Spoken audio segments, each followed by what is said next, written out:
Nghĩa quân Lam Sơn từ buổi đầu khởi nghĩa ở Thanh Hóa, 10 năm trường kỳ kháng chiến đã đến hồi thắng lợi. Đất nước thoát ách minh thuộc, non sông hồi sinh trong ánh bình minh tự chủ. Một trang sử mới của Đại Việt sắp được viết bằng máu, bằng trí và bằng lòng dân. Năm 1427, sau Chi Lăng, Xương Giang lẫy lừng, quân Minh đại bại, Lê Lợi đăng cơ, mở ra triều Lê Sơ rực rỡ. Cả quốc gia hồi sinh sau cho tàn binh lửa.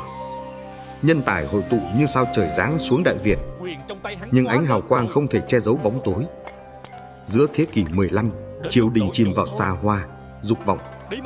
Lê Uy Mục, Lê Tương Dực, những vị vua làm quốc khố cạn kiệt, dân tâm rã rời. Kiêu binh nổi loạn, quyền thần lộng hành. Xã tắc run rẩy dưới những bước chân tham tàn. Từ đất Thanh Hóa, Trịnh Kiểm đứng lên nắm đại quyền. Phỏ Lê mà thực là giữ quyền sinh sát Bắc Hà. Phía Nam xa thẳm, Nguyễn Hoàng nhận lệnh vào Thuận Hóa, dựng cơ đồ riêng, khai mở Giang Sơn mới. Đất nước chia đôi, Bắc, Nam phân trị. Trăm năm phân tranh nổi lên như bão táp lịch sử. Nhưng trước đó, một cơn binh biến khác từng làm rung chuyển Thăng Long. Giữa cơn loạn cuối triều Lê, võ tướng Mạc Đăng Dung trỗi dậy như sóng dữ. Ông phế Lê Cung Hoàng, đặt vương miện lên đầu mình mở đầu triều Mạc. Thăng Long nghiêng đổ, lửa chiến sự thiêu rụi phố phường, dân ly tán.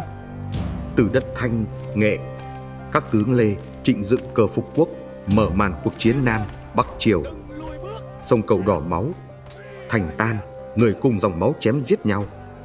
Sau mấy chục năm binh đao, họ Mạc lùi về biên ải, Thăng Long còn cho tàn. Trước áp lực Minh triều, Mạc Đăng Dung quỳ lạy giữ yên biên cương. Nhà Mạc rút về Cao Bằng, khép lại một triều đại trong khói lửa. Sau tàn cuộc Nam, Bắc triều, non sông chia đôi, Bắc Trịnh, Nam Nguyễn. Hơn 200 năm sau, ngọn lửa chiến tranh ấy vẫn chưa tàn. Từ thế kỷ 17, Trịnh, Nguyễn đối đầu không dứt. Sông Danh, một dòng nước chia đôi non sông. Hơn 200 năm chinh chiến, khói lửa không nguôi, máu dân đổ xuống dòng nước chia cắt. Đói nghèo, thuế nặng, loạn lạc, khắp nơi nổi dậy, nhân dân cùng cực kêu than trong đêm dài. Vua Lê chỉ còn là bù nhìn, ngai vàng trống vắng, quyền thực trong tay chúa Trịnh. Năm 1771, tại Tây Sơn, giữa núi rừng dậy sóng, ba anh em Nguyễn Nhạc, Nguyễn Huệ, Nguyễn Lữ dựng cờ khởi nghĩa. Họ thề trừ bạo chúa, cứu lê dân, quét sạch phân tranh, rửa hận non sông.